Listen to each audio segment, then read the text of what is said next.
Attorney, author, mediator Sally Babbitt is joining us today from Babbitt Legal Group.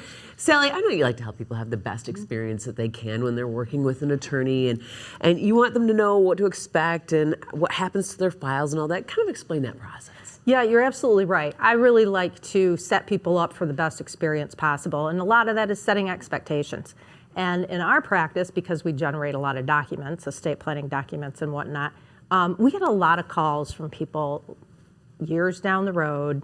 Hey, I was in how many years ago? Do you still have this copy of my will or trust or whatever? So I want to explain to people what you can expect. What is your lawyer going to keep? What are they not going to keep?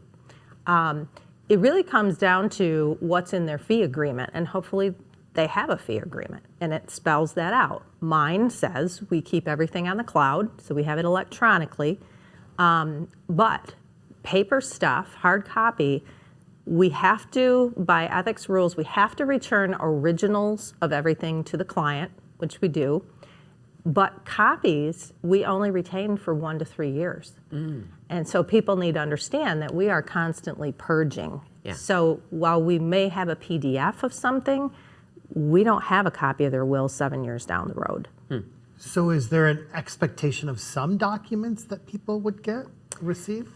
In our practice, they all get the originals. Okay. Always. And even if it's something they gave me that is not their will or their trust, say a copy of a deed or a deed or something, that all goes back to them when they sign their documents. We give them a PDF. But amazingly, people they lose those things, and they think that we somehow have them in our treasure trove. Right. So It's like you know me, Sally. you're not alone, Bob. But you're not going to know that a policy unless you ask. That's right.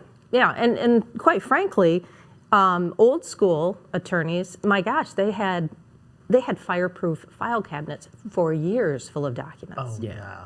Yeah, and we just don't do that anymore. So what do you suggest for a client? So if, obviously I do save the papers and I'm pretty good about that, but I also put them on the cloud in my clouds. And there are some things that you still need an original paper copy, although we are getting a little bit better with electronics, but they need to ask. They need to flat out ask, okay, how long are you going to retain this and what are you going to retain? Even though I go over that, it's a lot. Sally Babbitt Law. Thank you, Sally. You're welcome.